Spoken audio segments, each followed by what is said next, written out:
por la invitación. Ahora voy a compartir la pantalla, espero poder hacerlo bien. No, tranqui, que sale.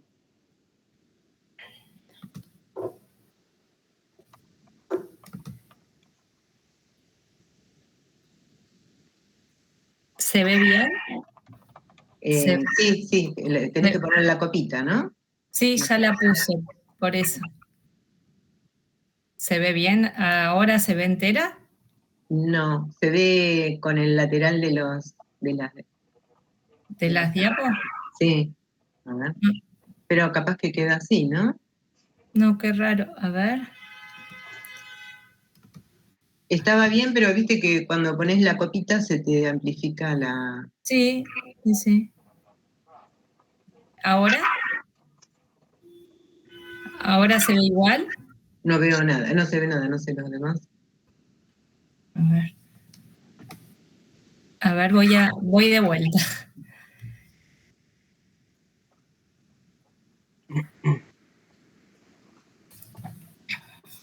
Perdón, ¿eh? No, está bien, tranqui, está bien.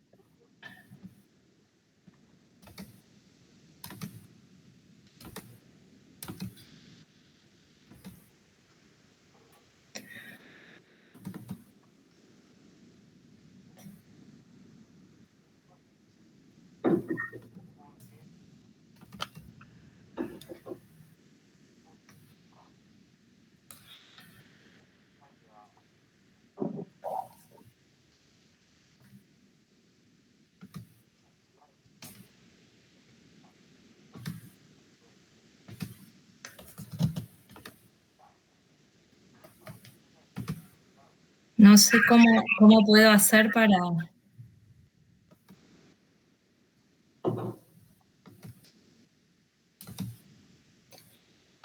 Antes aparecía todo, nada más que estaba...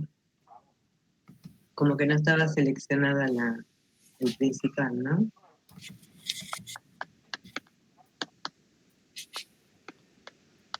Lo pusiste. La tengo minimizada. La tengo minimizada. Pongo compartir pantalla. Pongo ventana. Y no sé por qué no me aparece. ¿Le pusiste compartir pantalla completa? Volvé a salir y ponerlo como pantalla completa.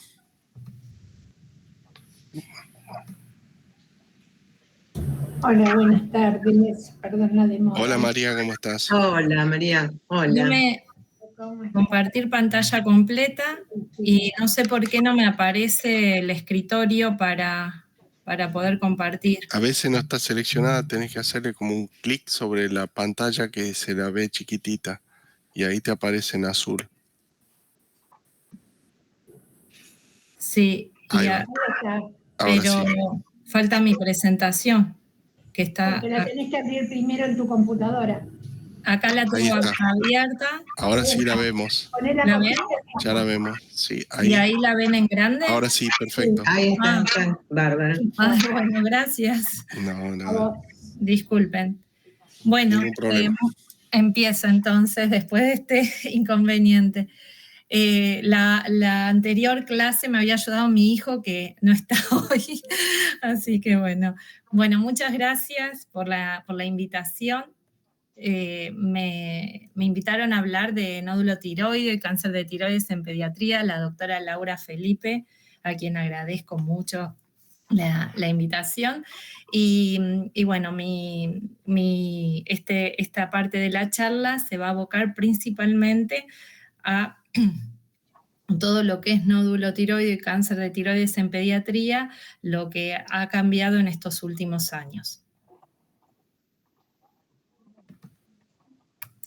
El cáncer de tiroides en general se divide en 3 grandes grupos. Uno de los más importantes es el cáncer derivado de las células foliculares, que es el carcinoma diferenciado de tiroides, que es el 95% de todos los cánceres de tiroides, ya sea en adultos como en pacientes pediátricos, siendo el papilífero la variante histológica más frecuente y el folicular solo en un 5% de frecuencia. En un 4% en pediatría tenemos al carcinoma medular y otros tipos de cánceres como es el anaplásico o el linfoma tiroideo corresponden al 1% de los casos. Obviamente dentro del carcinoma diferenciado de tiroides, tanto la variante histológica papilar como la folicular tiene sus subvariantes histológicas. Algunas variantes histológicas tienen mayor riesgo de invasividad, con mayor agresividad, como es la variante esclerosante difusa, la variante clásica o la sólida, y otras tienen menor riesgo de invasividad, como es la variante folicular. Dentro de la variante histológica folicular está el carcinoma mínimamente invasivo, el angioinvasivo y el carcinoma de células de Hartle, que dependiendo estas variantes va a ser el grado de invasividad que tengan.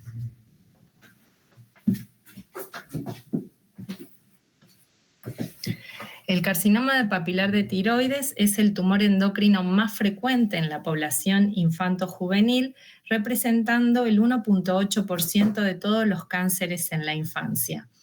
Esta incidencia aumenta principalmente en los pacientes adolescentes a partir de los 15 años, siendo más frecuente en mujeres que en varones. En los últimos años se observó a nivel internacional y también a nivel nacional un aumento de la incidencia del carcinoma de tiroides, principalmente, como les decía, en el grupo de pacientes que tienen entre 15 y 19 años. A partir del 2005 se observó una mayor detección de estos pacientes. Los grupos de edad más chiquitos, cuando lo dividimos en dos subgrupos, entre 0 y 9 años y entre 10 y 14 años, mantuvieron su incidencia a lo largo del tiempo, presentando un pequeño aumento de la incidencia en los últimos años en el subgrupo de 10 a 14 años.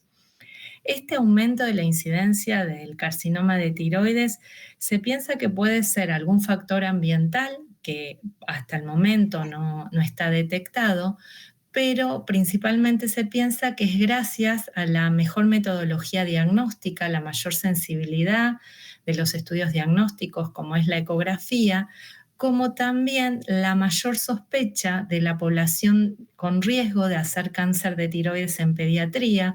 Hay un mejor screening diagnóstico en este tipo de pacientes, lo que lleva a que haya un aumento de la incidencia. Para darles un ejemplo, en el Hospital Garraham, en estos últimos 3 años hubo 25 casos nuevos por año, siendo anteriormente la frecuencia entre 10 a 15 casos nuevos por año. En niños, a diferencia que en adultos, la presentación es mucho más agresiva. Los pacientes debutan con metástasis ganglionares y metástasis pulmonares al momento del diagnóstico. También tienen una mayor incidencia de recurrencia y de persistencia de la enfermedad luego del tratamiento inicial. A pesar de esto, tienen excelente pronóstico si son tratados por un equipo interdisciplinario especializado en la patología. Por eso es tan importante la derivación a centros que tengan experiencia en tratar a este tipo de pacientes. La diferencia más importante entre el paciente pediátrico y el adulto, se piensa que la causa es la alteración genética que tiene el cáncer de tiroides en el niño versus el adulto. Siendo en menores de 10 años las mutaciones, las fusiones más frecuentes en un 92%, y en pacientes mayores de 14 años o pacientes adultos, siendo las mutaciones puntuales las más frecuentes. Para dar un ejemplo de esto, nosotros también a nivel terapéutico tratamos muy diferente al paciente pediátrico que del adulto. Nosotros indicamos una tiroidectomía total a cualquier paciente pediátrico con un cáncer de tiroides, a diferencia del adulto que están los pacientes con bajo riesgo hasta se permiten hacer lobectomías o tiroidectomías subtotales en estos casos. La presencia de metástasis ganglionares, como les decía, es muy frecuente en pediatría. Un paciente pediátrico, el 60 al 80% se presentan con metástasis ganglionares, a diferencia del paciente adulto, que solo entre el 20 y el 50% de los casos. El paciente pediátrico, entre un 5 y un 25% de los casos se presentan con metástasis pulmonares, siendo el paciente adulto la metástasis pulmonar una incidencia solo del 2 al 5%. A pesar de esto, vuelvo a recalcar, la mortalidad es muy baja en los pacientes pediátricos con cáncer de tiroides. Nosotros en pediatría, los pacientes se pueden presentar de diferentes formas. Puede ser un incidentaloma, o sea, un nódulo tiroideo diagnosticado gracias a un estudio de imagen solicitado por otra causa, chicos con sobrepeso que le hacen los controles de los grandes vasos del cuello y encuentran el nódulo tiroideo, o pacientes con patología tiroidea como una disfunción tiroidea, hipohipertiroidismo, que encuentran el nódulo tiroideo. Esto es un 20% de los casos que se presentan de forma incidental. El resto de los pacientes se pueden presentar con un nódulo tiroideo propiamente dicho, visto ya sea por el médico pediatra, por el especialista, el endocrinólogo, o bien por la familia. También el paciente pediátrico se puede presentar con adenopatías cervicales, que ustedes saben que en la infancia es muy frecuente que un niño tenga adenopatías cervicales por un cuadro de intercurrencia respiratoria, de vías aéreas altas, y esto es importante que el pediatra profundice el examen del cuello y no solamente se quede con el examen de esas adenopatías, o bien ante un tratamiento instaurado por una adenopatía, cuando ésta no retrograda, piense que puede existir un nódulo tiroideo que acompañe y hacer otro tipo de estudios. O bien se puede presentar con una masa cervical, con una tumoración cervical que compromete los tejidos vecinos, como así los ganglios cervicales, y obviamente, esta forma de presentación la diagnostica hasta el chico o la propia familia. En este trabajo de Grütke, yo lo que les muestro es que dependiendo quién lo diagnostique, obviamente nosotros vamos a poder presumir o pronosticar cómo va a ser ese nódulo, esa imagen en el niño.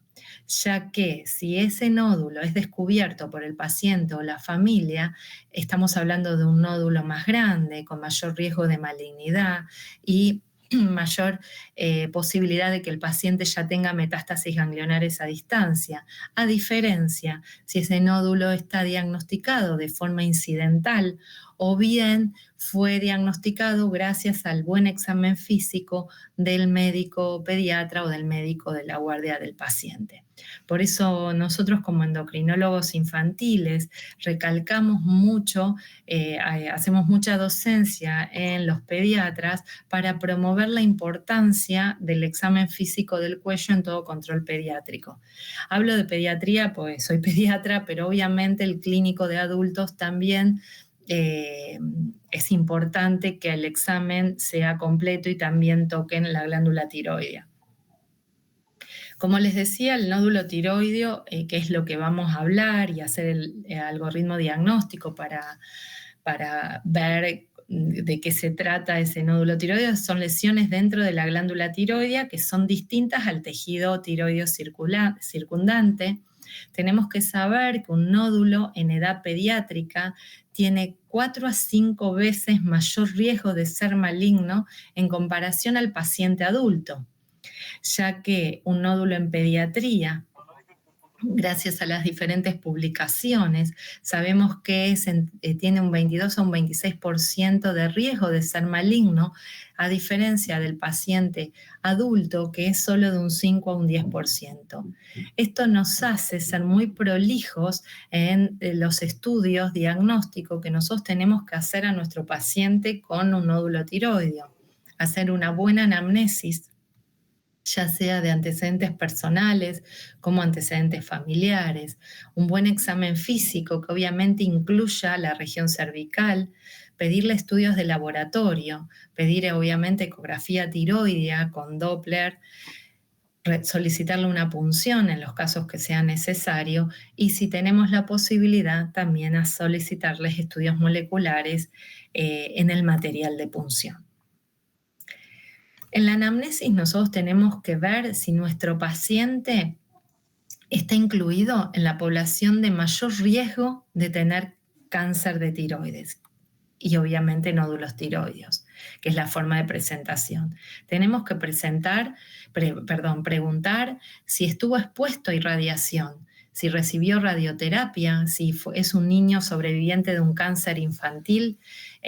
Nosotros sabemos que tiene mayor riesgo de tener una lesión en la glándula tiroidea o bien exposición ambiental. Si tiene una historia familiar, si su familia tiene nódulos tiroideos y cáncer de tiroides, aumenta el riesgo de 4 a 7 veces más los niños que tienen uno o dos familiares de primer grado con nódulos tiroideos y cáncer de tiroides. Entonces tengo que interrogar acerca de ese antecedente y obviamente pedirle a la familia que nos traiga los estudios de los parientes y familiares que así lo tengan para poder hacer un buen diagnóstico. Si proviene de zonas deficientes de yodo, sabemos que las zonas con déficit de yodo es más probable que tengan nódulos tiroideos y también estos nódulos tiroideos pueden probablemente evolucionar a adenomas o carcinomas foliculares. Si tiene historia personal de enfermedad tiroidea, ya sea congénita, como es un bocio disonmonogénico, los pacientes con hipotiroidismo congénito por bocio disonmonogénico, que no son bien seguidos, que no tienen buena adherencia al tratamiento, tienen bocios multinodulares y probablemente tengan cáncer, o bien patología tiroidea benigna adquirida, como es la tiroiditis linfocitaria crónica, el hipotiroidismo, la tiroiditis de Hashimoto, son todos sinónimos, en donde el paciente tiene una enfermedad tiroidea benigna, pero esta también aumenta la incidencia en un 4% de tener nódulos tiroideos y que estos nódulos tiroideos sean cáncer de tiroides. O bien que nosotros en el hospital, al ser un centro de referencia, tenemos que saberlo bien, que el paciente sea portador de algún síndrome genético, como es el síndrome de Petén, el Dicer, el McCune-Albright, el complejo de Carney, el Li-Fraumeni o la poliposis adenomatosa familiar. Yo ante pacientes que estén dentro del grupo de riesgo tengo que hacer un screening y tengo que buscar y quedarme tranquila que este paciente que tengo enfrente no tenga un nódulo tiroideo. Por ejemplo, les voy a desarrollar dos de los puntos que me parecen más importantes. Nosotros, ustedes saben que en el hospital tenemos el centro oncológico y obviamente tenemos muchos pacientes que recibieron radioterapia. Y la radioterapia con fotones y electrones, que es la que hay hoy en Argentina, a nivel del raquis, como son los pacientes que tienen el antecedente de meduloblastoma, tienen un mayor riesgo de daño en la glándula tiroidea, a diferencia de la radioterapia con protones. Y esto es muy importante recalcar y saber si ese paciente recibió radioterapia, si ese paciente tuvo menos de 5 años al recibirla, tiene mayor riesgo de lesión tiroidea. Si las mujeres tienen mayor riesgo, es dosis dependiente. El tipo de radiación, cuanto más baja la radiación, es mayor la posibilidad, diferente sea de lo que pensamos, es mayor la posibilidad de daño tiroideo y el tiempo de exposición, que esto es algo que siempre nos preguntamos, ¿cuándo empezamos a hacer screening al paciente sobreviviente de un cáncer pediátrico? Y se sabe que a partir de los 5 años el paciente que ha recibido radioterapia, 5 años después de la radioterapia, puede empezar a presentar lesiones en la glándula tiroidea, siendo un pico máximo a partir de los 10 años post-exposición de la radioterapia. Y es a esos pacientes que nosotros sería de buena práctica pedirle una ecografía anual o bianual para quedarnos tranquilos. Acá les voy a nombrar los 2 síndromes más importantes asociados a cáncer de tiroides, los síndromes genéticos, como el síndrome de Petén. El síndrome de Petén es un síndrome genético que se da muy frecuentemente. Son chicos que tienen rasgos físicos característicos, como macrocefalia, retraso en el aprendizaje, autismo. También tienen ciertas lipomas, hemangiomas, hipertrofia gingival y pueden tener nódulos tiroideos y cáncer de tiroides, principalmente la variante folicular tienen estos chicos. También hay otras neoplasias que es muy importante saber que están asociadas para hacer un screening también de esas neoplasias, como es el carcinoma de mama, de colon, de endometrio y renal. Otro de los síndromes que nosotros vemos muy frecuentemente es el síndrome de Deiser, que lamentablemente, digo lamentablemente, no tiene ningún rasgo físico porque no podemos hacer prevención hasta que aparece una neoplasia. El conjunto de neoplasias que tiene el síndrome de Deiser, que es una mutación del gen supresor de tumores, es variable. Los pacientes se pueden presentar con blastomas pleuropulmonares, con nefroblastomas, con sarcomas muy invasivos, sarcomas de la región genitourinaria y también con pinealoblastomas. Estos pacientes, al igual que los pacientes del síndrome de Petén, hacen carcinoma de tiroides variante folicular cuando hacen el carcinoma. Si no, el Deiser principalmente se manifiesta con bocio multinodular no autoinmune. Entonces nosotros ante un paciente que viene sin ningún rasgo físico característico, que tiene un bocio multinodular no autoinmune, tengo que pensar que puede tratarse de un síndrome de Deiser y tengo que estudiarlo por el paciente y también por el resto de la familia. Muchas veces vienen con varios hermanitos y es de buena práctica estudiar a toda la familia para prevenir estos tipos de cánceres que están asociados y de esa forma hacer un tratamiento oportuno. Luego de la anamnesis, obviamente hacemos un buen examen físico, un examen completo de todo lo que es la región cervical, la glándula tiroidea, las cadenas ganglionares. Veo las características de ese nódulo tiroideo y también busco principalmente si hay adenopatías cervicales, si hay adenopatías principalmente en el nivel 3 y 4, ya que eso me predice malignidad. A diferencia de las adenopatías submaxilares, que son en el nivel 2, que son muy frecuentes en la infancia. Obviamente tengo que buscar si hay algún rasgo físico característico de los síndromes que hablamos. El síndrome de Petén con todos los rasgos físicos que ya hablamos, macrocefalia, lipomas, tumores subcutáneos, o así el complejo de Carney, o la poliposis adenomatosa familiar, que se caracterizan con lunares en ojos, boca y mucosa oral.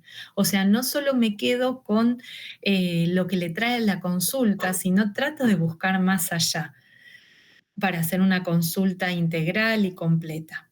Si yo encuentro un nódulo único, múltiple, que involucra los ganglios regionales, que puede tener o no límites precisos, pero es de características muy duras a la palpación, que se fija a estructuras vecinas y que no se desplaza al tragar, tengo que pensar que se trata de una lesión maligna. Como así también puedo ver en casos avanzados y de larga evolución parálisis de cuerdas vocales y un cuadro respiratorio obstructivo alto por estenosis traqueal, que lamentablemente esto lo vemos muy frecuentemente. Pacientes que llegan tarde a la consulta. Luego empezamos en la etapa de exámenes complementarios. lo primero que yo hago es pedirle un laboratorio. Obviamente le pido una rutina general con un hemograma y un coagulograma por si tengo que hacer una punción, aspiración con aguja fina a este nódulo tiroideo. Pido un laboratorio. Y en los casos que sospecho que puede ser un carcinoma medular, pido calcitonina. Algunas guías, más que nada las americanas, anuncian que la calcitonina no se pide de rutina. Cuando yo tengo una TSH inhibida, o sea, menor a 0,03, en un paciente con un nódulo tiroideo, sin anticuerpos, o sea, con TCI, el anticuerpo estimulante, o TRAb, o ATPO o ATG1 negativo, tengo que pensar que puede ser un paciente con un nódulo autónomo por una mutación activante del receptor de TSH. Esto me va a dar el diagnóstico de nódulo autónomo, un centellograma con tecnesio 99 o iodo 123, en donde yo veo la captación específica a nivel del nódulo e inhibición del resto de la glándula. Es el gold estándar, el estudio de imagen con centellograma para diagnosticar un nódulo autónomo. La ecografía con Doppler color es la herramienta principal para caracterizar un nódulo tiroideo y me determina bien qué nódulo debe ser punzado.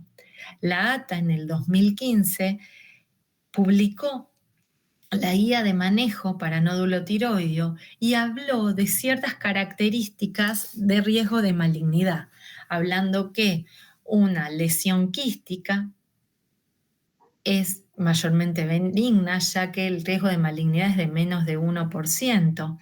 Una lesión espongiforme tiene un bajo riesgo de malignidad, menor del 3%. De baja sospecha, una lesión hiperecoica con límites y bordes definidos. De intermedia sospecha, una lesión hipoecoica, y ya de alta sospecha con un riesgo de malignidad mayor entre el 70 y el 90%, es un paciente que tiene una lesión con bordes irregulares, con microcalcificaciones, con vascularización central y periférica, y que lo acompañan adenopatías iguales a la ecoestructura de la glándula tiroidea. A estos pacientes, obviamente este estudio lo voy a tener antes de la punción, pero ya dependiendo de estas características me va a indicar qué tratamiento voy a seguir.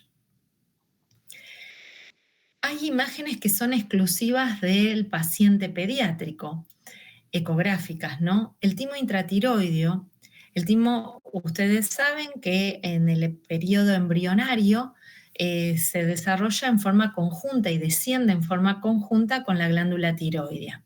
Y hay incrustaciones del timo que son variantes de lo normal dentro del tejido tiroideo y que ecográficamente se ven como lesiones nodulares bien posteriores que nos asustan porque las inclusiones lipídicas del timo simulan microcalcificaciones.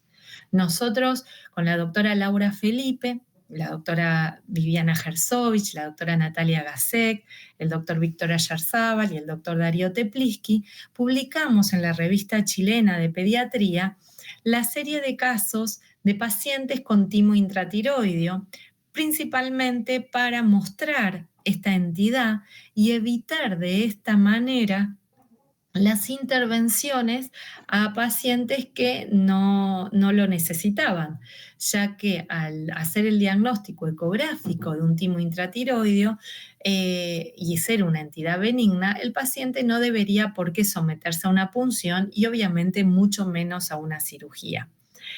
El timo intratiroideo, obviamente, diagnosticado ecográficamente, tenemos que ver la evolución y si es un timo intratiroideo, la ecografía se mantiene estable a lo largo de los años y en algunos casos, que son muy pocos, retrogradan. A diferencia de esta entidad totalmente benigna, tenemos una entidad muy maligna que es la variante esclerosante difusa, es un tipo de variante histológica del carcinoma papilar de tiroides en pediatría, a donde simula una tiroiditis y lamentablemente por eso llegan muy tarde los pacientes porque simulan una tiroiditis, tienen microcalcificaciones dispersas y hasta que forman el nódulo ecográfico tardan mucho. Y simulan también una tiroiditis porque también estos pacientes se presentan con antitiroglobulina altos. Lo que tenemos que ver ecográficamente es la presencia de ganglios sospechosos de malignidad, ya que estos ganglios pierden totalmente la ecoestructura y ya que la ecoestructura está totalmente invadida por el tejido tiroideo. Luego de diagnosticar ecográficamente al nódulo tiroideo, vaya a solicitarle una punción aspiración con aguja fina.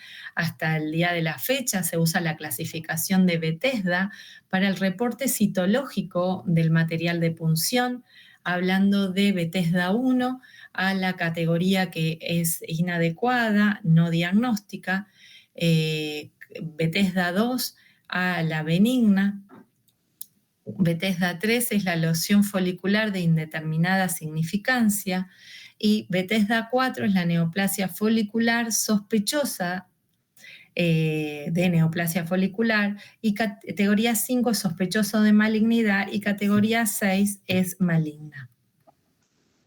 Nosotros en el hospital, en nuestros reportes de 102 pacientes con nódulos punzados, dependiendo del Bethesda, el riesgo de malignidad fue muy parecido al resto de la bibliografía internacional, obviamente pediátrica, pero mayor a lo reportado en adultos, ya que pacientes con, por ejemplo, Bethesda 3, que es la indeterminada, nosotros tuvimos un 57% de malignidad y en el paciente adulto es de un 6 a un 18%.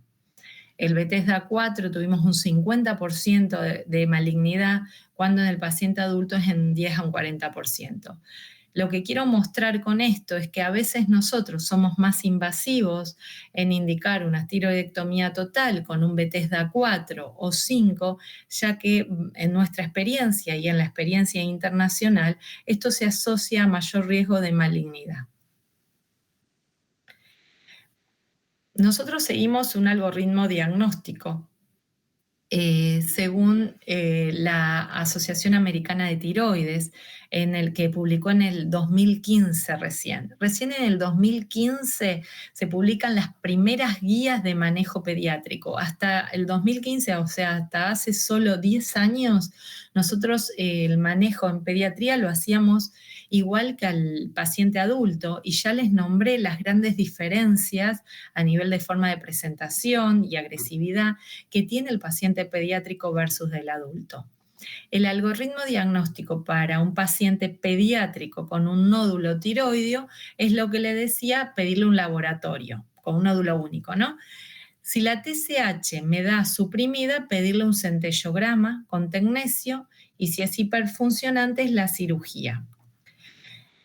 Nosotros estamos en vías de publicación. Este trabajo fueron de estos últimos 3 años, 9 pacientes con nódulos autónomos, de los cuales lo que vimos es el motivo de presentación, la ecografía, los laboratorios que lo acompañaban y obviamente el centello. Nosotros observamos que todos los pacientes con nódulo autónomo venían a la consulta por tumoración cervical. Ellos habían visto la tumoración cervical.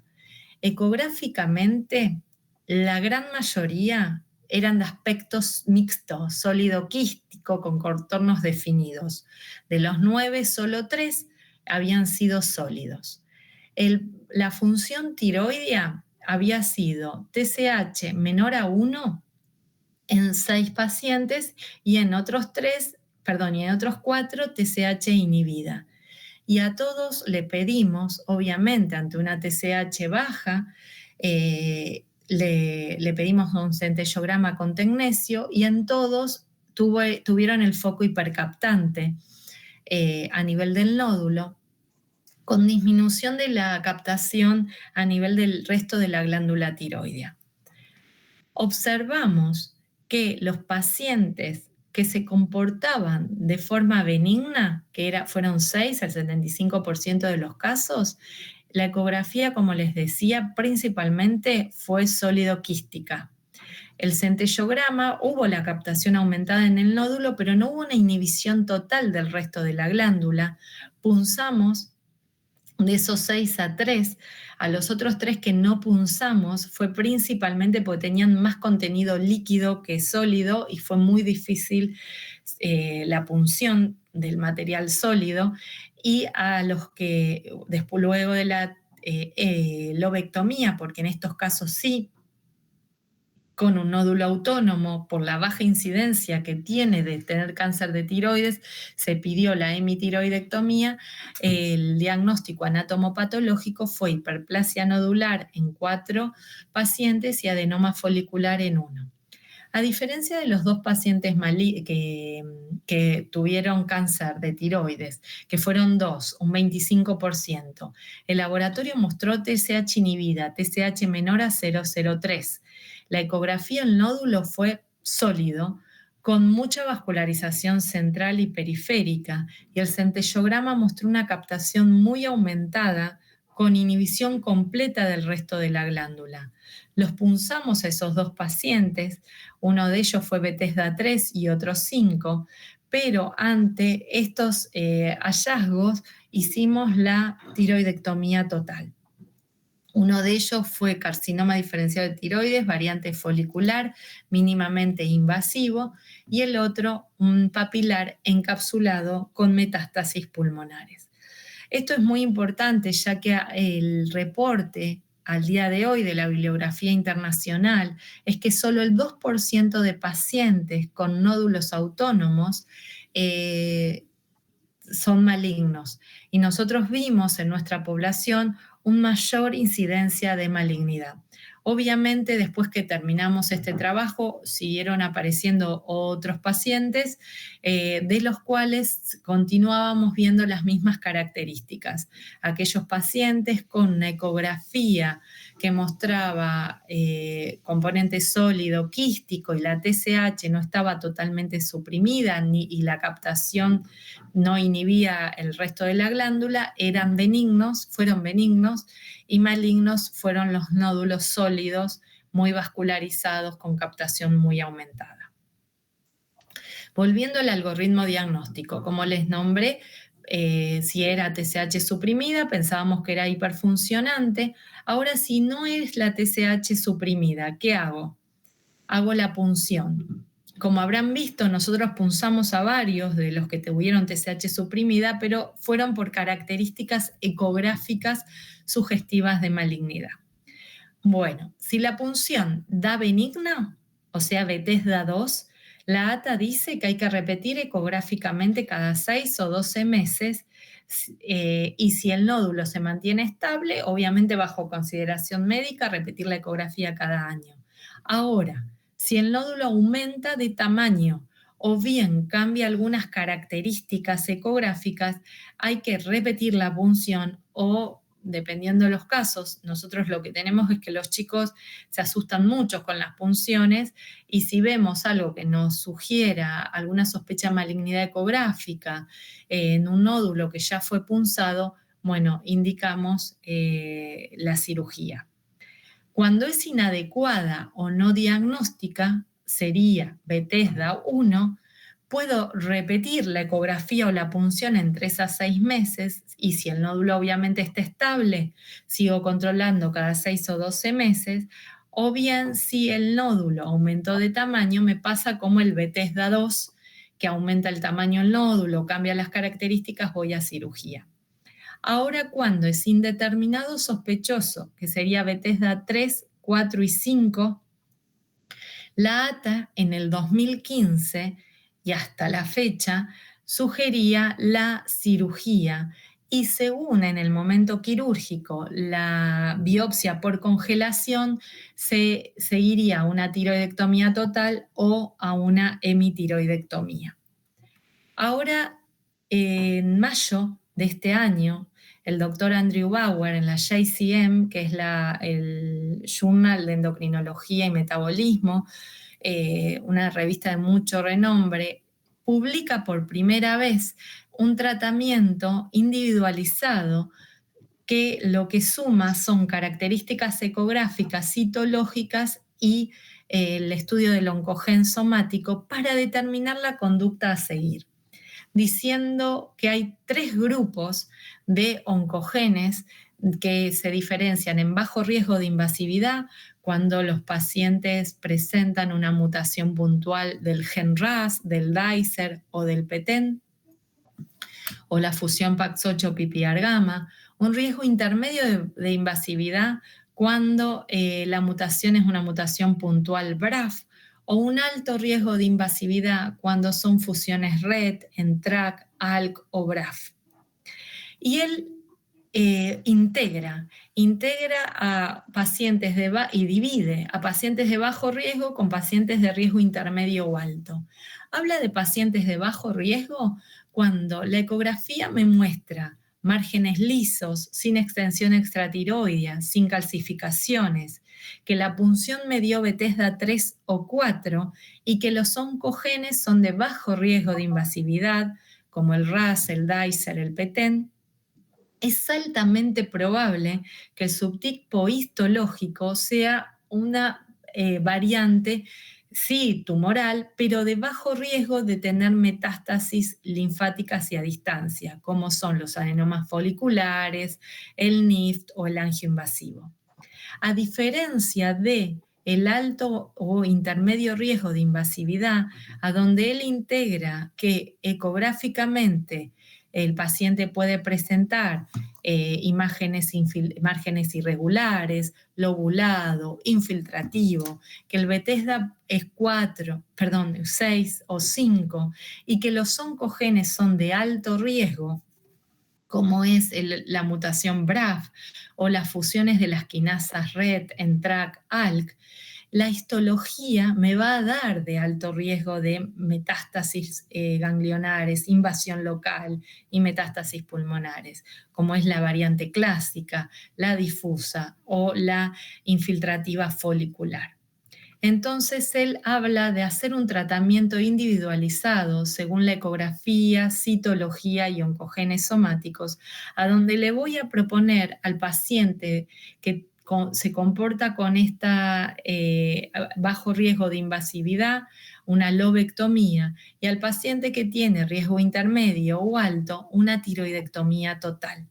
Así, de esa forma, evitaríamos cirugías más cruentas en pacientes que no lo necesitan, como así definir una cirugía importante en aquellos pacientes que sí la necesitan para evitar que entren 2 veces a quirófano con todo lo que genera esto en el paciente pediátrico y en la familia, aunque no solamente el paciente pediátrico, el adulto también.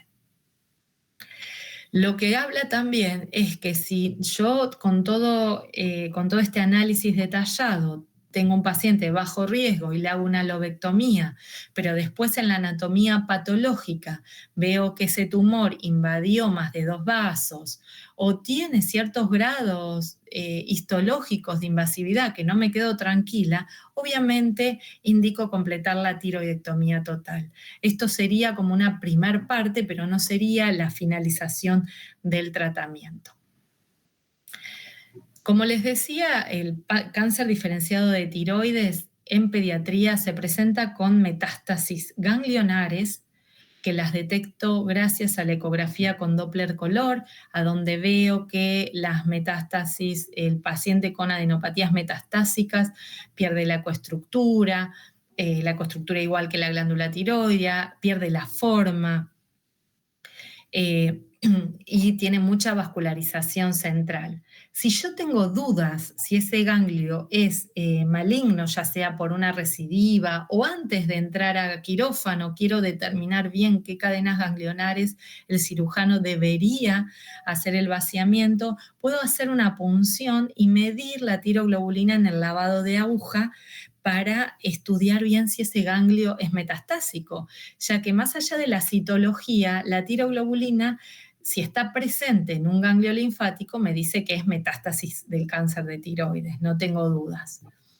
Las metástasis pulmonares las diagnostico gracias a la tomografía de tórax sin contraste. El patrón tomográfico de metástasis pulmonares puede ser difuso o bien regional, puede ser macro, micronodular o bien mixto. Y es importante en estos casos saber si el paciente tiene o no metástasis pulmonares, porque obviamente después me va a definir la dosis de iodo que le voy a dar. Luego de hacer este diagnóstico, obviamente indicó la cirugía.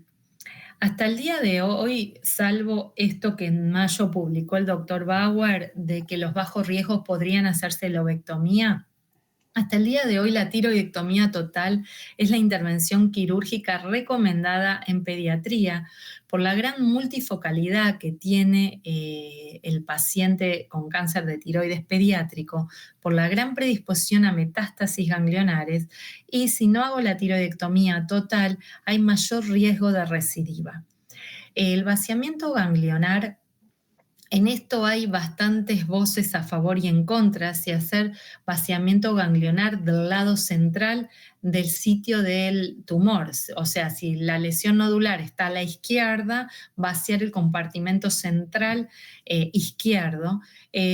Lo que hay sí un real consenso es que cuando el tumor mide más de 4 centímetros, se excede, ahí sí hacer un vaciamiento ganglionar preventivo, y si no, ver si la ecografía preoperatoriamente me dice si el paciente necesita un vaciamiento ganglionar. Obviamente que cualquier adenopatía que aparezca ecográficamente en el prequirúrgico y sea caracterizada, la tienen que sacar, porque el tratamiento de elección para el carcinoma de tiroides es la cirugía y luego darle el radioiodo. Luego de hacer la tiroidectomía total, nosotros usamos la clasificación de la Sociedad Americana de Tiroides, el ATA 2015, en la cual divide en 3 grandes riesgos inicial de recurrencia. Riesgo de recurrencia bajo, habla de un tumor limitado a la glándula tiroides. Riesgo de recurrencia intermedio, que pasa la glándula tiroides levemente y tiene metástasis ganglionares centrales. Y alto, que pasa a vasos, a órganos vecinos y tienen metástasis pulmonares. Luego de caracterizar a nuestro paciente según el riesgo de recurrencia, vamos a indicar el tratamiento con yodo. La Asociación Americana de Tiroides, a diferencia de la Sociedad Europea, habla de que a los pacientes con bajo riesgo no estaría indicado darle el yodo. Y se vio a partir del tratamiento con radioiodo, se vio que a partir de los últimos años cuánto bajó la exposición al radioiodo. A diferencia de los pacientes con riesgo intermedio y alto riesgo, lo que habla es de tener un valor de tiroglobulina, hacer un rastreo a dosis baja. Ellos plantean el yodo 123, pero nosotros no tenemos la posibilidad de tenerlo, para luego, dependiendo el valor de tiroglobulina y el resultado del rastreo con 123, dar un tratamiento con yodo. Las dosis que plantean es de 1 a 2 milicurí por kilo, dependiendo los casos, nombrando que 1 milicurí por kilo le estaría indicado a pacientes con enfermedad confinada en la glándula tiroidea, 1.5 milicurí por kilo a pacientes que tienen metástasis ganglionares y alrededor de 2 a pacientes que tienen metástasis pulmonares. Obviamente nosotros tenemos pacientes pediátricos, tratamos de cuidar mucho la dosis, de no ser muy nocivos, porque sabemos que hasta los 11 años el pulmón se está formando y como les dije alrededor de esta hora, son pacientes que debutan con metástasis pulmonares. Entonces no podemos correr el riesgo de neumonitis actínica, de fibrosis pulmonar. Preferimos dar dosis más bajas, dosis cuidadas, y luego repetir según la evolución del paciente. Pero nos guiamos en la Sociedad Americana de Tiroides. Luego nosotros evaluamos la respuesta que tiene nuestro paciente al tratamiento. Y lo evaluamos, esto es también de la Sociedad Americana de Tiroides, como el doctor Tuttle lo divide en 4 tipos de respuestas, y nosotros lo evaluamos a partir de los 12 a 18 meses post tratamiento con radioiodo.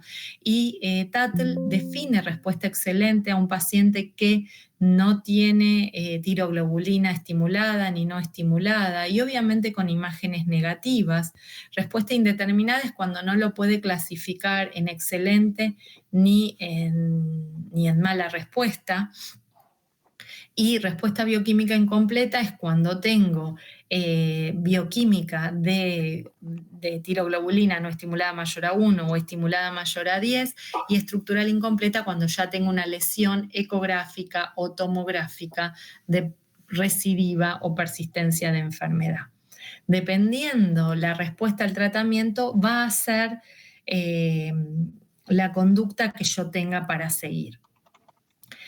Lamentablemente hay pacientes que no llegan a este tipo de tratamiento, no llegan a la cirugía, no pueden ser operados, y menos darle radioiodo, que son chicos con metástasis pulmonares, grandes metástasis pulmonares que se asocian a hipoxia, pacientes con enfermedades irresecables o pacientes que reúnen refractariedad al yodo con enfermedad estructural progresiva. Estos pacientes antes no le podíamos ofrecer ningún tipo de tratamiento, pero a partir del 2018 en pediatría, en pacientes adultos, antes, 2011, se empezaron a publicar los primeros pacientes con inhibidores de multiquinasa que actuarían disminuyendo el tamaño tumoral y siendo neoayudantes para poder ofrecerle al paciente un tratamiento sistémico, y de esta forma que el paciente pueda ser o intervenido quirúrgicamente, o bien darle el radioiodo. Que eso sería lo ideal. En algunos pocos casos, el tratamiento con drogas target se convierten en la única opción terapéutica de estos pacientes.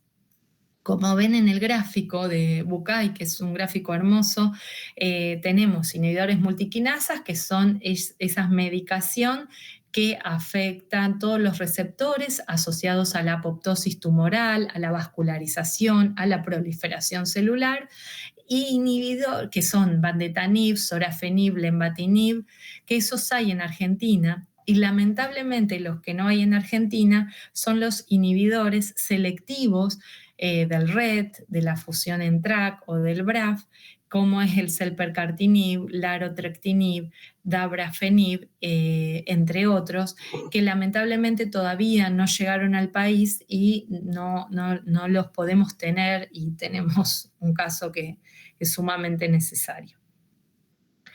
Para finalizar, quería comentarles cuál es la función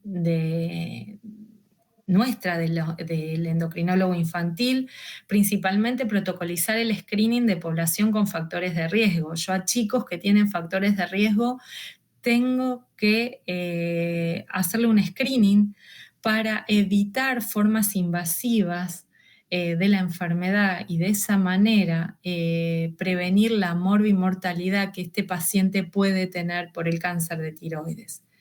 Tenemos que saber que si es un nódulo incidental que concurre a la consulta por una ecografía solicitada por otra causa y no lo palpo, igualmente tengo que hacer el algoritmo diagnóstico y obviamente terapéutico como si el nódulo hubiese sido palpable. Tenemos que tener la función de difundir el examen rutinario del cuello por parte del pediatra y obviamente sistematizar la evaluación del nódulo tiroideo en la infancia. Bueno, les agradezco mucho. Este es el servicio de endocrinología, y acá en la foto estoy con la doctora Viviana Herzovich, que le comentaba a la doctora Laura Felipe al inicio, que es mi maestra, y la doctora Natalia Gasek, que juntas hacemos patología tiroidea en el Hospital Garrahan. Y ahora tendría que dejar de compartir.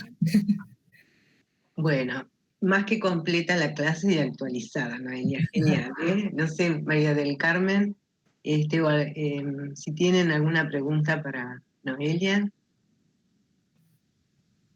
se me fueron. Los dormí. No. Gerardo, no sé, ¿estás ahí?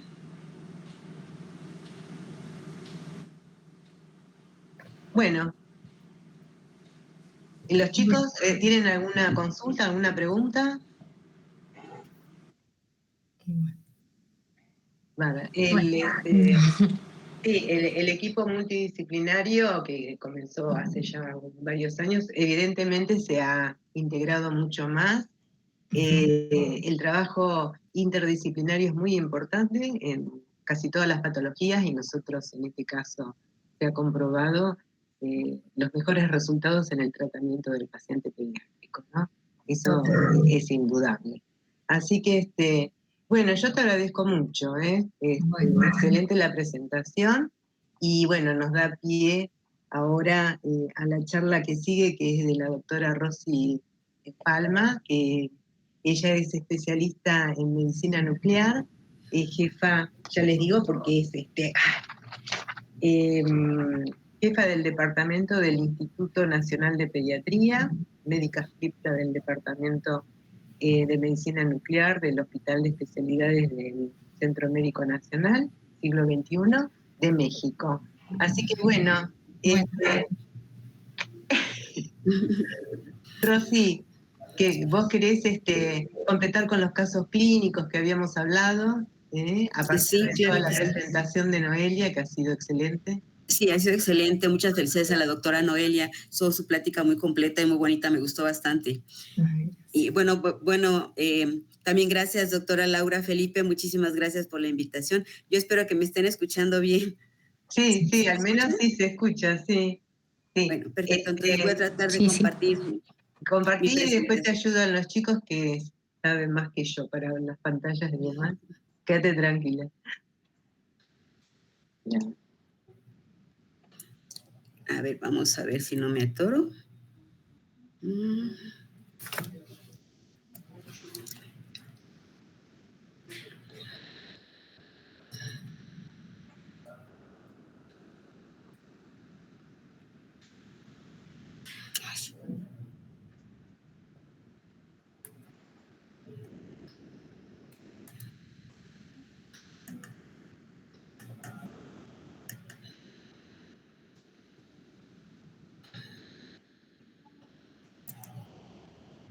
¿Se ve mi presentación?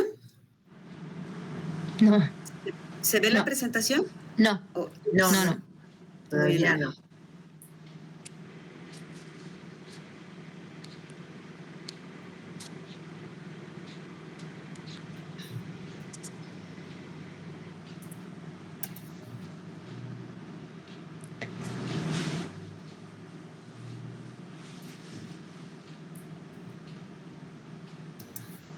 ¿Ya se ve? No, todavía no. Ups.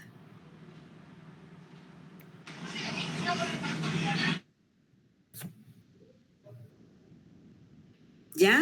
¿Todavía no? Uy, chispas.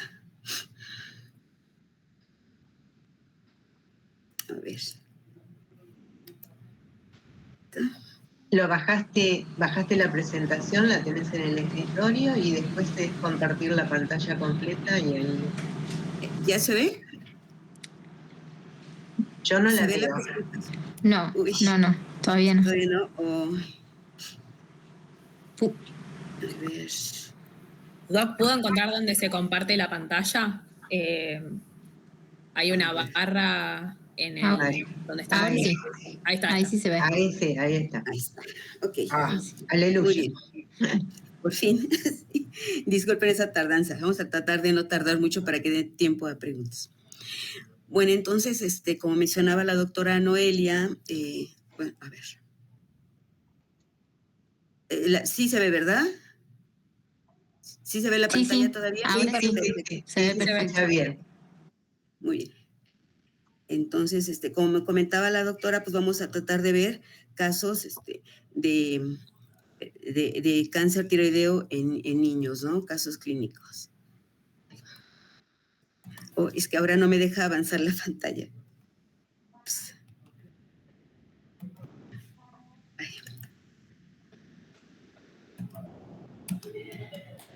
Es que no me deja avanzar la pantalla. Oh.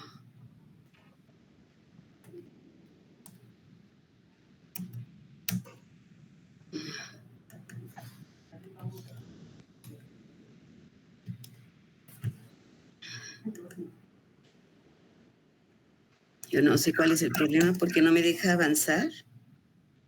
Chicos, ¿saben ahí? Doc, ¿pudo poner compartir pantalla completa? En los 3 puntitos que aparecen abajo. No, perdón, tengo otra pantalla. Pero si abre, hay como una especie de cuadradito con una flecha hacia arriba que es para compartir la pantalla. Y ahí se abre varias opciones y una dice compartir toda la pantalla o pantalla completa. A ver.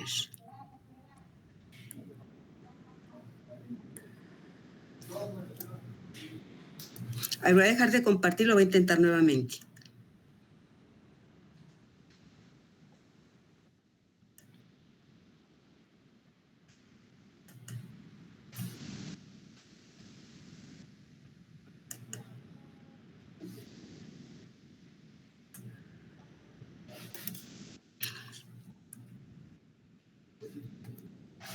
¿Se comparte? ¿La están viendo? No. Uy. Veamos.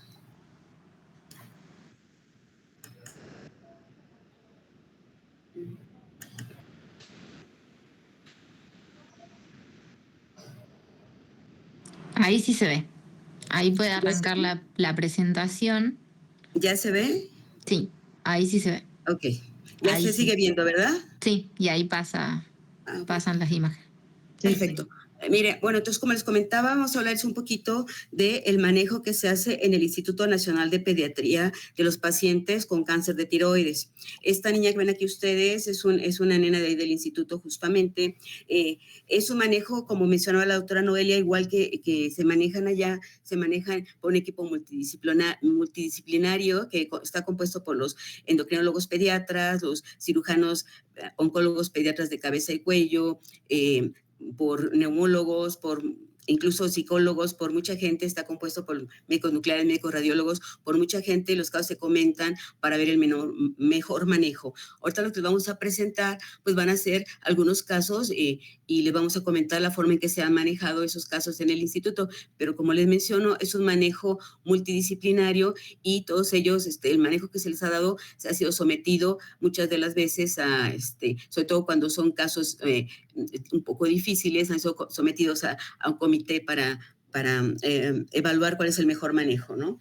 Como les decía, esta es una nena del hospital. Generalmente, bueno, muchos de ellos, como ya mencionaba la doctora Noelia, acuden con nosotros cuando notan ellos mismos, sobre todo cuando son adolescentes, o su mamá notan al estarlos bañando, al estarlos acicalando, notan que tienen una tumoración en cuello, ¿no? En ese caso, ¿qué hacemos? Pues generalmente la mamá, ¿qué hace? Pues lo lleva a algún hospital pediátrico, ahí cuando le hace una historia clínica muy completa, con un examen físico, pues a lo cual se envía el endocrinólogo pediatra, envía pruebas de función tiroidea, perfil tiroideo y un ultrasonido de cuello, ¿no? Y después este es un algoritmo que generalmente se utiliza, que es similar a lo que mencionó la doctora Noelia, que después del examen, de la historia clínica y el examen físico, y el perfil tiroideo y el ultrasonido, si por ultrasonido es un nódulo de menos de 1 centímetro y no sospechoso, no tiene características de malignidad, pues se manda nuevamente con su pediatra para que le dé seguimiento y en 6 meses se le haga nuevamente ultrasonido o perfil tiroideo, depende cómo se comporte el nódulo. Posteriormente, bueno, si el nódulo que se observa por ultrasonido es mayor de 1 centímetro o es sospechoso, tiene características de malignidad por ultrasonido, pues ya sea con TSH suprimida o no suprimida, se le hace un gamagrama tiroideo. Si el nódulo es hipercaptante y el perfil tiroideo resulta con hormonas elevadas, se le da tratamiento para el nódulo tiroideo tóxico. Si es hipocaptante, se le hace una biopsia por aspiración por aguja fina, y si esta resulta benigno, pues se reenvía nuevamente con el pediatra, y si es maligno o sospechoso de malignidad, pues se manda a cirugía, ¿no? A cirugía con los cirujanos oncólogos pediatras. Eso es un poquito también de las características de malignidad que ya mencionó la doctora, que nos hacen sospechar que podría ser un nódulo maligno, como es la hipoecogenicidad, las microcalcificaciones, si tiene un componente quístico, bordes irregulares, son las que ya mencionó la doctora, entonces no voy a detener mucho en esto. Y en base a eso, pues la clasificación de TIRAS que todos conocen, y sabemos que a partir del 4B, pues son los nódulos son sospechosos, que serían en este caso los que se someterían a un gamagrama y a una biopsia, ¿no? Bueno, en cuanto a la gammagrafía tiroidea que se les hace, que mencionamos anteriormente, pues normalmente se podría hacer con tecnecio o con yodo. Nosotros tampoco en México contamos con yodo 123, se hacen con yodo 131, pero tratándose de pacientes pediátricos, procuramos hacerla con tecnecio porque para irradiar lo menor posible al paciente, ¿no? Se ven en la gammagrafía tiroidea, pues las características del nódulo, en la glándula, forma, tamaño, situación, y las características del nódulo en cuanto al el tipo de lesión, donde se localiza, el número, como mencionaba la doctora, en pediatría es muy común que sean multicéntricos, entonces el número de lesiones, si es hipercaptante, los bordes como son del lóbulo, y después de esa gammagrafía, pues se somete a una biopsia por punción por aguja fina, y si esta resulta ser una neoplasia, se realiza generalmente tiroidectomía, como mencionó la doctora. 6 semanas después se le hace un estudio de control con niveles de tiroglobulina y se observa si ya la TSH está elevada. Y si es así, entonces se le administra una dosis terapéutica de yodo 131. Si son niños grandecitos que saben deglutir las cápsulas, se le dan forma de cápsula. Si son niños un poco más chiquitos o que no saben deglutir una cápsula, entonces se le da de forma líquida el yodo 131, que es una dosis de tratamiento. 7 días después de la dosis se le hace el rastreo de cuerpo entero con ese yodo que se le administró. Tenemos el caso número 1, luego son casos, algunos ya son unos casos antiguos, pero creo que son muy representativos. Esta es una femenina de 10 años que tiene antecedente de madre y hermana, madre y su hermana de 12 años con cáncer de tiroides, ultrasonido, se le hizo un ultrasonido para ver cómo estaba ella, como un screening para ver cómo está, y se le observó un nódulo tiroideo en el lóbulo derecho de 8 milímetros. Se le hizo una nada más hemitiroidectomía porque el nódulo por ultrasonido no tenía características de malignidad y decidieron hacerle nada más una hemitiroidectomía del lóbulo derecho, y ya al hacer el diagnóstico histopatológico se observó que era un carcinoma papilar de tiroides in situ. Y entonces se procede a darle una dosis de yodo 131 de 100 milicuris. Los 7 días se le hace el rastreo, que es que están ustedes aquí viendo, y se observa obviamente el tejido residual del lóbulo tiroideo izquierdo, ¿no? A los 2 meses se decide por el equipo multidisciplinario hacer un segundo tiempo quirúrgico, y posteriormente a ese tiempo quirúrgico se le hacen nada más controles mediante perfil tiroideo y ultrasonografía. Y posteriormente se le da una segunda dosis de yodo 131, eso fueron 2 años después, se le da una segunda dosis de yodo 131, pero muy pequeñita, de solo 3 milicuris para hacer un rastreo. Generalmente no se hacen ese tipo de cosas, generalmente los rastreos que se hacen actualmente son todos después a una dosis de tratamiento de 100 o 150 milicuris de yodo 131, pero en este caso, y tomando en cuenta que ha sido un carcinoma in situ, pues se le dio nada más 3 milicuris para ver cómo estaba, y ya la paciente pues ya su rastreo salió negativo. Este es otro caso de un paciente masculino de 16 años con nódulos tiroideos bilaterales, tanto del lado izquierdo como el lado derecho, el lóbulo izquierdo y el lóbulo derecho. Por ultrasonido le dieron un TIRAD5, se hizo una biopsia por aspiración por aguja fina y guiada por ultrasonido. El diagnóstico histopatológico de esa biopsia fue un carcinoma papilar en ambos nódulos, y después se procedió a hacer tiroidectomía. Después de la cirugía hay vaciamiento total de ganglionar. Esto fue el 13 de junio de 2025. Posteriormente, ya el diagnóstico de la pieza completa, se observó que era un carcinoma papilar localizado en el lóbulo derecho. La lesión del lóbulo derecho medía 3 por 3 centímetros, no tenía invasión vascular ni perimetral, y el izquierdo medía 2 por 1 centímetros. Se procede a dar una dosis de tratamiento de 100 milicuries de 131, eso fue el 3 de junio de 2025, ya de este año, y se le realizó un rastreo posterior a la dosis. Esto es muy reciente, esto fue apenas de julio, entonces hasta ahorita así va el paciente. Eso fue lo que se observó, se vio que tenía tejido tiroideo. Todos los pacientes que resultan con tejido tiroideo, que salen rastreos positivos para tejido tiroideo, se procede a hacer SPECT-CT. Este es el SPECT-CT del paciente. Vemos que tenemos a nivel de la región de la base del cuello, vemos 2 zonas de concentración activa del radioyodo que corresponden a lesiones metastásicas de una cadena ganglionar del lado derecho. Ahora tenemos una paciente femenina de 13 años de edad que ingresa por una masa palpable en cuello. El ultrasonido al inicio reportó un nódulo tiroideo sólido, heterogéneo, complejo, que medía 48 por 21 por 34 milímetros. Igualmente le encontraron adenopatías cervicales, TIRAD5, su perfil tiroideo fue normal. Se le realizó una biopsia por aspiración por aguja fina el 29 de abril de 2024, y el diagnóstico histopatológico de esa biopsia fue un carcinoma papilar de tiroides. Se realiza la tiroidectomía bilateral y vaciamiento de cuello. El diagnóstico histopatológico de la pieza quirúrgica fue un carcinoma papilar con patrones papilar y folicular, de predominio folicular. 6 de 12 ganglios de la cadena cervical derecha fueron positivos y 5 de 14 de la cadena cervical izquierda.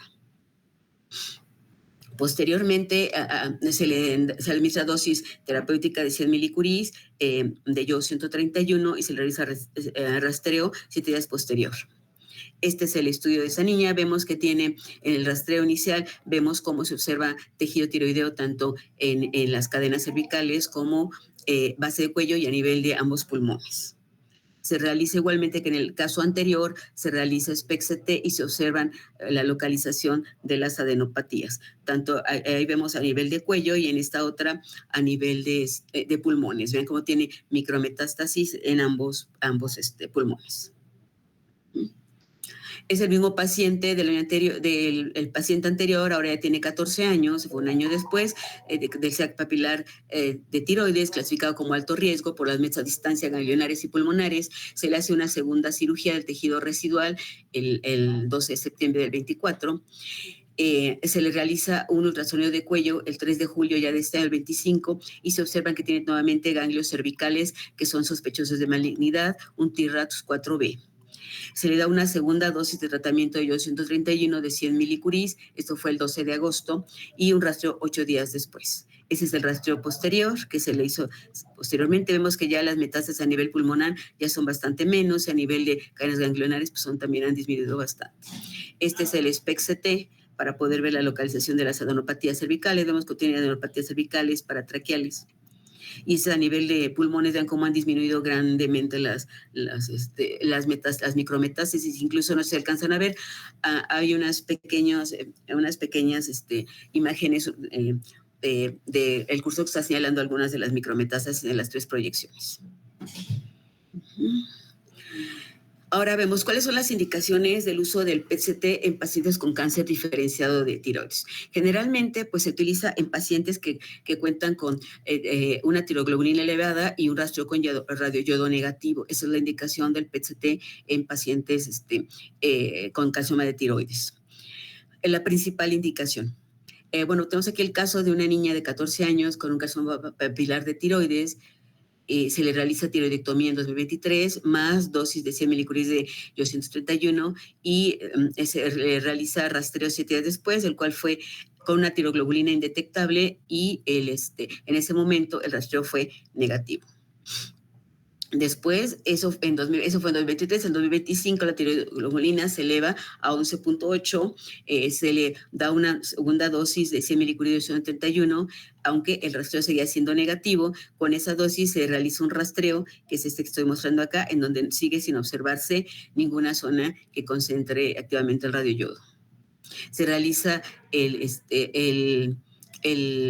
estudio de PET-CT y vemos que no se observan, igualmente aquí estamos viendo esta imagen de modo cine, cómo no se observan sitios de concentración anormal, a pesar de que con esta técnica que es mucho más sensible, mucho más con mayor definición que los rastros con radioyodo, no se observó ninguna zona sugestiva de que fuera la causante, ¿no? Entonces, a partir de ahí, pues se les ha estado siguiendo mediante ultrasonido nada más y han reportado algunas adenopatías, pero de aspecto inflamatorio. Entonces, se le ha seguido nada más así y ya no, con ultrasonido, y no ha seguido, ya no ha aumentado más la tiroglobulina, y así se ha manejado al paciente.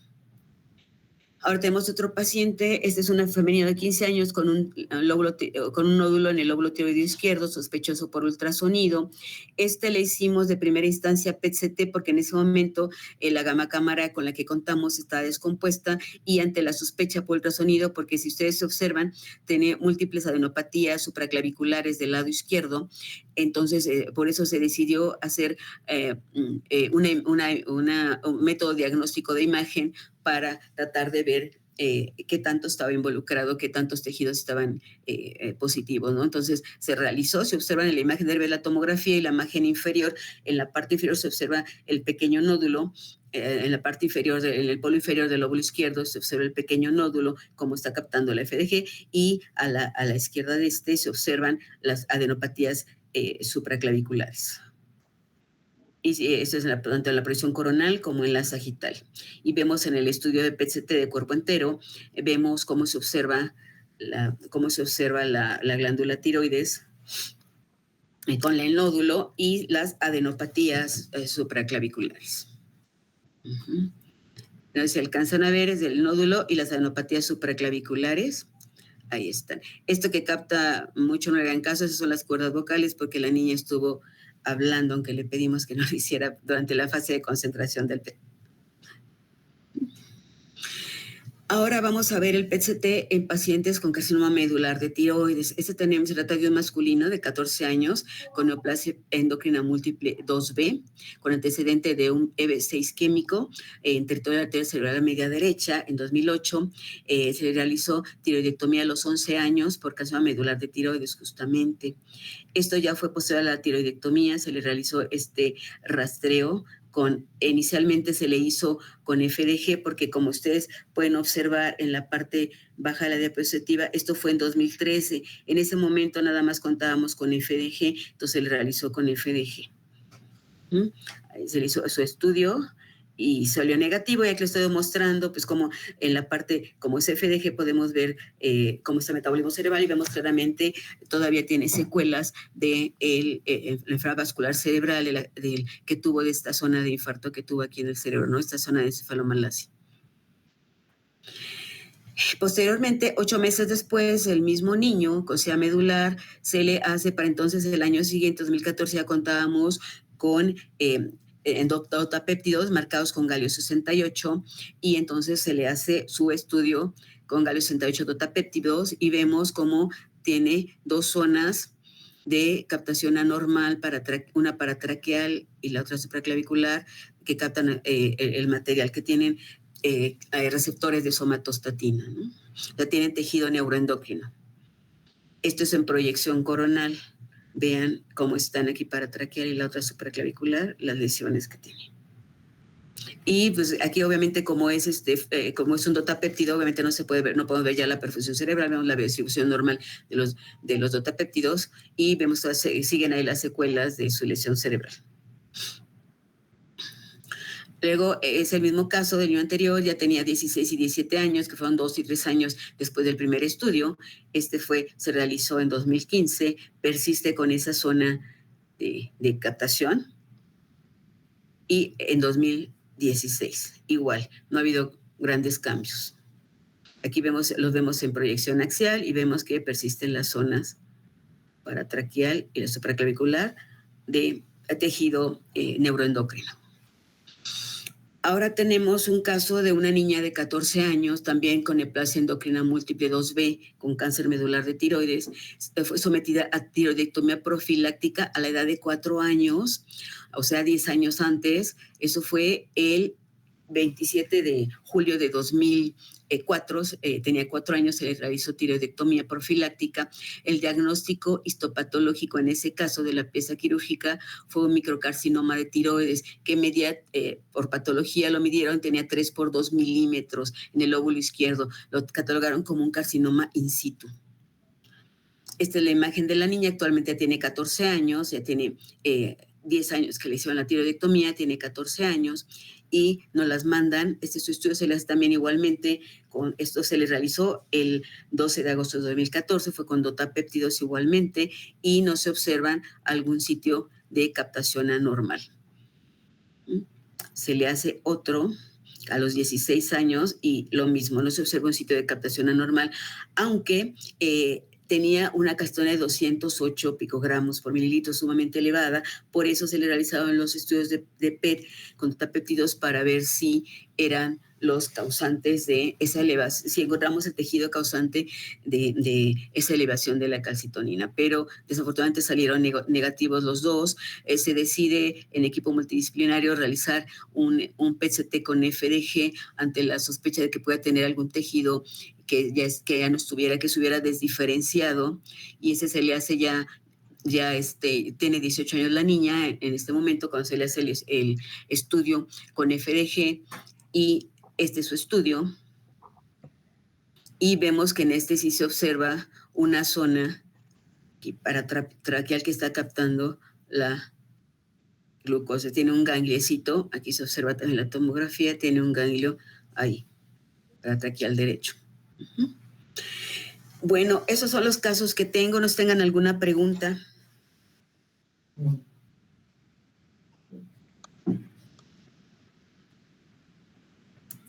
A ver, no sé si está María del Carmen, ¿estás? Interesante, ¿eh? Hola. Sí. Hola. Hola, tengo un eco acá. Bueno, primero felicitar a las dos disertantes, a Noelia, que justo me llamaron por teléfono, y a Rosy por integrarte a nosotros. Gracias por las presentaciones. Gracias. A las dos. Para nosotros los niños es inquietante, ¿no? Cuando tenemos un niño pedimos auxilio a todas las pediatras que encontramos en el camino. Muy interesante. A mí me genera un poquito de curiosidad el tema de esta presentación atípica que tanto una como la otra contaron de este debut de esta enfermedad avanzada a nivel ganglionar o a nivel pulmonar, ¿no? Para nosotros no es tan frecuente tenerlo a mano o visualizar los niños en esa presentación. También lo que vemos es poco en chicos, ¿no? Entonces, la pregunta, supuestamente antes de la terapéutica, del tratamiento, estos chicos se operan, ¿no? Sí, primero es la cirugía. A ver, Rosy. O sea, y esa tiroides cuando se opera. Me estoy colocando los audífonos para escuchar mejor porque lo oía muy, muy despacio. ¿Cuál es la pregunta? Ese niño que debuta con una enfermedad a distancia, que tiene un comportamiento agresivo de la enfermedad porque debuta con una lesión pulmonar o ganglionar, ¿cómo está la tiroides cuando se le investiga? La tiroides generalmente presenta nódulos y este niño presentaba además adenopatías. El clínico, el endocrinólogo pediatra, le palpó múltiples adenopatías cervicales. Esperen que voy a bajar esto, perdón, porque me están matando el teléfono. Presentan adenopatías, o sea que tiene enfermedad tiroidea también. Sí, la tiroides se presentaba en un nódulo y además que tenía múltiples adenopatías. Fue lo que le detectó el endocrinólogo pediatra en su momento. Perfecto. Y la dosis para esos chicos es de 1 a 2,10 kilopeso en los niños. Sí. En todos, ¿verdad? Sí. Bien. Y la otra pregunta, Noelia creo que dijo algo así como que los nódulos calientes, nosotros le llamamos autónomos, sí. Autónomos tiroideos, cuando no son funcionantes van a cirugía. Sí. Sí. Viste que hubo 2 casos que fueron cáncer, ¿sí? Claro, porque para nosotros, para los adultos, tenemos el 20% de Grossi, nos machacaba la cabeza, el 20% de la enfermedad nodular autónoma, seguramente son patológicos, son oncológicos, tienen enfermedad maligna, mejor dicho. Una pregunta, la mayoría de esos niños que presentó Noelia fueron a cirugía. ¿Todos ellos funcionalmente serán hipocaptantes? Hipofuncionantes, perdón. ¿De los que presentó Noelia? Sí. Porque viste que dijo que los nódulos autónomos tiroideos iban casi todos a cirugía. Sí, viste que... Una cirugía entiendo que cuando la función tiroidea está normal. No, en realidad la función tiroidea no detalló demasiado. Lo que sí es el compromiso. Claro. Primero el nódulo, porque empieza como un nódulo, que puede ser in situ, viste que no tiene ningún tipo de diseminación locorregional ganglionar, que es la primera estación, ¿sí? Y a partir de ahí es la metastásica pulmonar, que hay muchos casos, hasta un 36%, hasta donde yo estuve, pueden debutar así en forma muy agresiva. Sin embargo, Bauer fue lo que presentó, que ahora hizo como una clasificación, ¿sí? En donde tienen una conducta más cuidadosa con respecto a las dosis terapéuticas, que son los de bajo riesgo, ¿sí? No sé si Noelia, ¿te fuiste? Creo que se iba por lo de los chicos.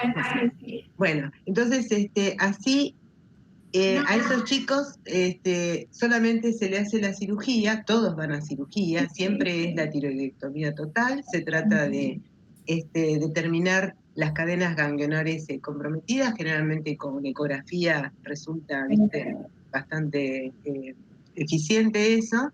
Y bueno, los grupos ganglionares, el 3 y el 4 son los siempre afectados, y el 6, si hay metástasis pulmonares, ecográficamente vos ya ves el grupo 6 comprometido.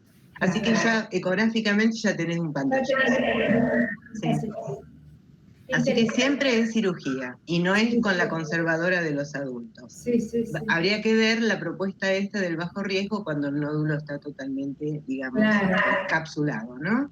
Pero bueno, es con mucha reserva porque el comportamiento en los chicos, si bien no tiene alta mortalidad, pero digamos la parte de enfermedad es importante, ¿no? Claro. Es un chico, viste, que después si le tenés que dar dosis terapéuticas, el pulmón se daña, ¿no?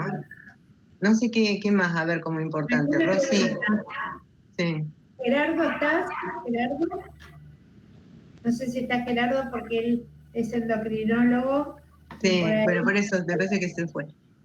No, me pareció interesante lo del medular, Rosy. ¿Y están usando todo lo FDG? Ahora lo dejaron para esos casos en los cuales estaría desdiferenciado. Sí, generalmente los de carcinoma medular los hacíamos con galio 68 dotapéptidos. Claro. Actualmente tenemos aquí el fluor 18 octotire y estamos usando lo que también es análogo de somatostacina. Y entonces es más fácil de conseguirlo porque ese es marcado con fluor. Es lo que estamos usando actualmente, el fluor octotire. Qué bueno tener ese compuesto, muy bueno. Sí, mira, interesante, bueno, bárbaro. Muy interesante. Sí.